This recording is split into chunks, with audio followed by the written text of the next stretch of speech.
All right, let's cut the crap and dive right into this bullshit tourist trap world. You know those overpriced shitholes everyone pretends to hate but secretly loves to brag about on Instagram? Hold up, hold up. Tourist attractions get a bad rap.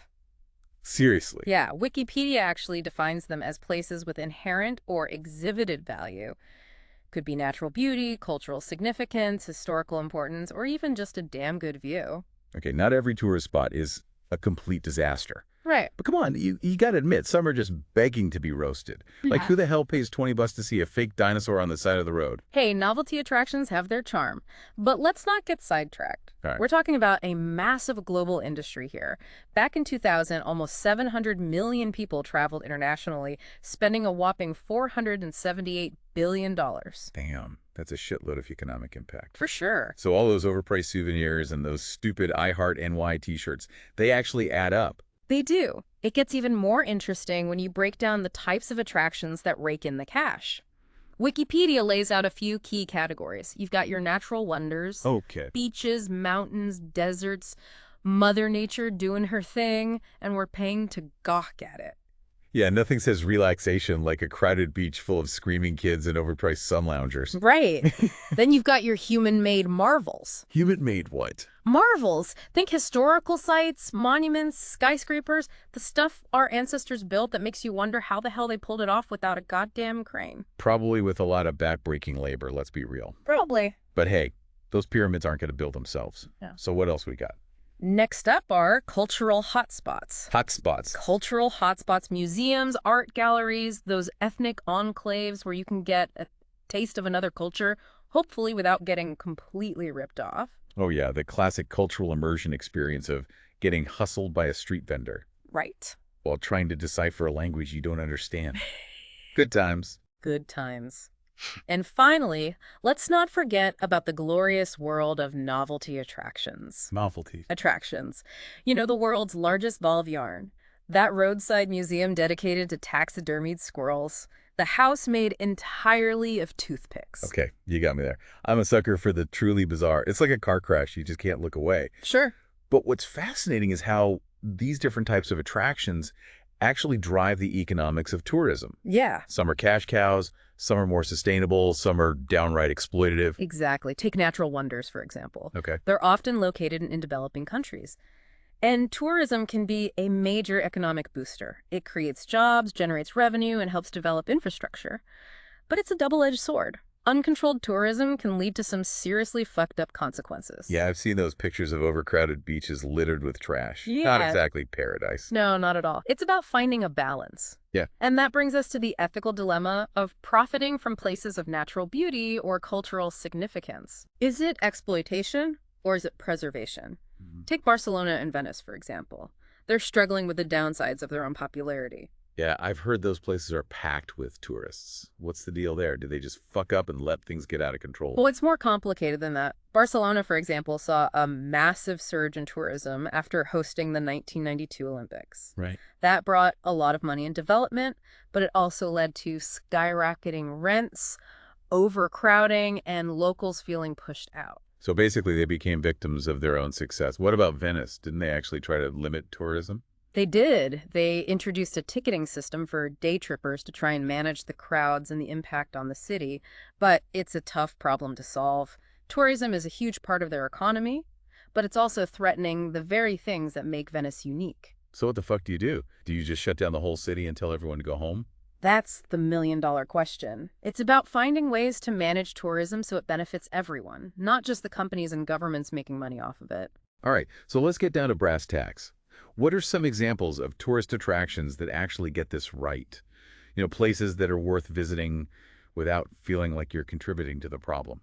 There are plenty, but you gotta dig a little deeper. It's about moving beyond the typical bucket list destinations and seeking out those hidden gems that offer a more authentic experience. Okay, I'm intrigued. Give me some examples. What kind of hidden gems are we talking about? Well, for starters, let's ditch the Eiffel Tower and head to the Dolomites in Italy. So Dolomites. Yeah, there's a stunning lake called Lake Sorapis.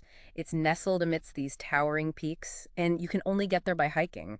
It's the kind of place that takes your breath away. Hold on. You're telling me to ditch the Eiffel Tower for some random lake in Italy? I mean, I appreciate the effort, but Trust me on this one. Lake Sorapis is the kind of place that will stay with you long after you've forgotten about those overpriced croissants you ate in Paris. all right. All right. You've piqued my interest, but I got to hear about some epic tourist fails too. You know, the scams, the awkward encounters, the moments where it all goes horribly wrong. Oh, I've got a story for you. Picture this. I'm in Bangkok, land of smiles and stifling heat. Wait.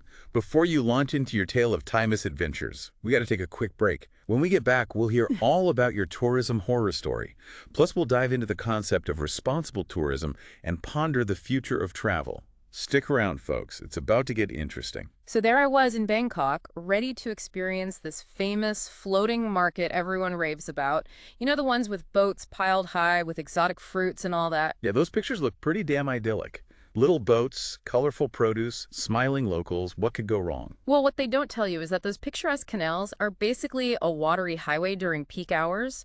Boats everywhere, vendors hawking their wares, tourists snapping pics like crazy. It's absolute chaos. Sounds a bit more intense than those serene travel brochures make it out to be. Intense is an understatement. I managed to snag a boat ride, but the tranquil journey through a traditional market, promised in the brochure, was more like a bumper boat ride from hell. Oh, man. I can totally picture it.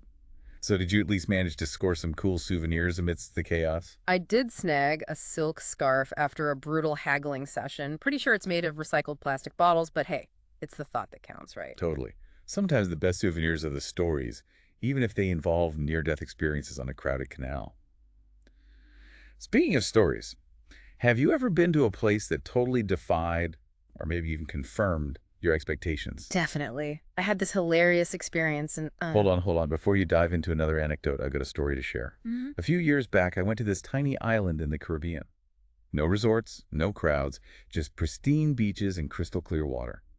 You know the kind of place you see in those Corona ads? Sounds like paradise. Did it live up to the hype? For about 5 minutes, yeah. Turns out unplugging also meant no Wi-Fi, no electricity after sunset, and a diet consisting mainly of coconuts and whatever fish we could scrounge up. It was less tropical getaway and more Survivor Island Edition. So did you embrace the challenge, or were you secretly wishing you were back in your air-conditioned hotel room? Honestly, it was a bit of both. There were moments when I was all about embracing the simple life, but then I'd remember I hadn't checked Instagram in like a day and start to panic. It's tough to escape the pull of the modern world, even in the middle of nowhere. That's the paradox of travel, isn't it? We crave these authentic experiences, but we're so tethered to our devices and expectations. It makes you wonder, are we really experiencing a place, or are we just consuming it for content? Damn, that's deep. You're making me rethink my whole approach to travel. But hey, maybe that's the point, right? To challenge our perspectives and maybe even learn a thing or two about ourselves along the way. Exactly, and that leads us to the idea of responsible tourism. It's about being mindful of the impact we have on the places we visit and making choices that minimize harm and maximize benefit. So like, not littering, respecting local customs, and maybe choosing that eco-friendly hostel instead of the all-inclusive mega resort. Give me some concrete examples. How do we actually put this into practice? It's about being informed and making conscious choices. For instance, supporting locally owned businesses instead of big chains keeps money in the community. Choosing transportation options that minimize your carbon footprint is another step. And educating yourself about the local culture and customs helps you engage with the place and its people in a more meaningful way. Right, so it's not just about feeling good about yourself, it's about actually doing good for the places you visit. Exactly. Of course, there's a certain irony in talking about sustainable tourism when you consider the sheer scale of global travel. It can feel like trying to put a Band-Aid on a bullet wound. Yeah, it's not like we can just shut down the entire tourism industry. So what's the solution? Are we doomed to a world of overcrowded selfie spots and overpriced trinkets? Or is there hope for something more meaningful? It's a complex issue, but I think we're at a crossroads. The pandemic forced us to rethink our travel habits, and there's growing awareness of the need for more sustainable and responsible tourism. Whether that translates into real change remains to be seen. So are we witnessing a shift toward more authentic, less impactful travel experiences? Or is it just a bunch of trendy buzzwords? What trends are you seeing? There are definitely some promising trends emerging. We're seeing a rise in slow travel, where people choose to spend more time in fewer places, immersing themselves in the local culture. Ecotourism is also gaining momentum, with travelers seeking out destinations and activities that prioritize environmental conservation. Okay, those sound promising. But let's be real. Social media plays a huge role in shaping travel choices these days. Yeah, People are still chasing those Instagram-worthy shots, even if it means contributing to the very problems we're talking about. you're right. Social media can be a double-edged sword. It can amplify the beauty of a destination and inspire people to travel responsibly. But it can also lead to the over-tourism and commodification of culture. It's up to us as travelers to be more discerning and mindful of the impact our choices have. So what's your prediction? Will we see a shift toward more meaningful and sustainable travel? Or are we doomed to a future of overcrowded selfie spots and inauthentic experiences? I think there's reason to be hopeful. The next generation of travelers seems to be more aware of the issues and more willing to make responsible choices. They're seeking out authentic experiences, supporting local communities, and prioritizing sustainability. Of course, there will always be those who just want to party in Cancun and post selfies on Instagram, but I think the tide is turning. All right, you've officially given me some hope for the future of travel. Now let's get back to your Bangkok misadventure. You were about to tell us about your experience at that floating market. Okay, so back to Bangkok.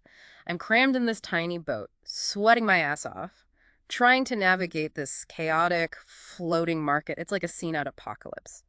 Now, except instead of gunfire, it's the deafening sound of vendors hawking their wares. I can practically smell the durian fruit and diesel fumes from here.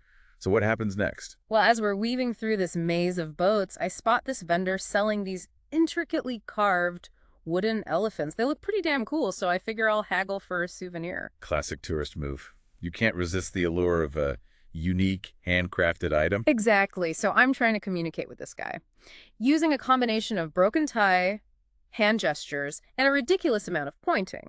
We finally agree on a price, and I'm feeling pretty smug about my bargaining skills. Did you get a good deal, or did this dude totally play you? I thought I was a master negotiator until I noticed the same exact wooden elephants being sold at every other stall for half the price.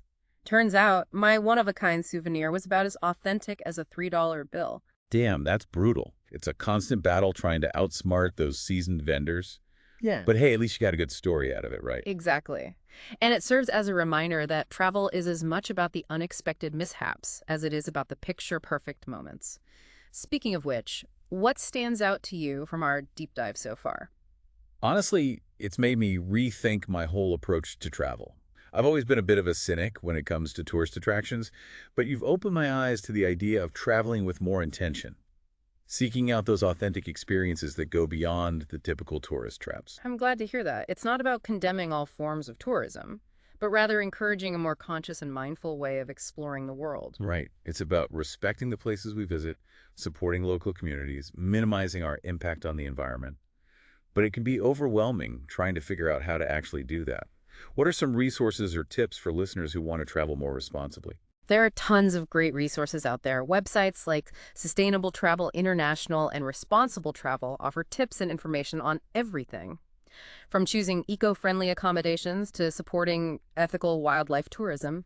You can also look for certifications like the Global Sustainable Tourism Council label, which recognizes businesses and destinations that meet certain sustainability criteria. So do your research, make informed choices, and don't be a dick. Sounds like a pretty good mantra for the modern traveler. Exactly. And remember, every travel decision we make has an impact, whether we realize it or not. We can choose to be part of the problem or part of the solution. It's about making conscious choices and holding the tourism industry accountable for its impact. Well, folks, there you have it. We've unpacked the world of tourist attractions, from the iconic to the bizarre, the inspiring to the downright exploitative. We've explored the economics, the ethics, and the future of travel. Now it's up to you to decide what kind of traveler you want to be. Will you continue to chase those overcrowded selfie spots, or will you forge your own path? Will you embrace the challenge of traveling responsibly, even if it means stepping outside your comfort zone? The choice is yours. But just remember, the world is out there waiting to be explored, and every journey, no matter how big or small, has the potential to be transformative. So get out there, experience something new, and maybe even learn a thing or two about yourself along the way. And for God's sake, try not to get ripped off at the floating market. That's our show for today. Until next time, stay curious and keep exploring.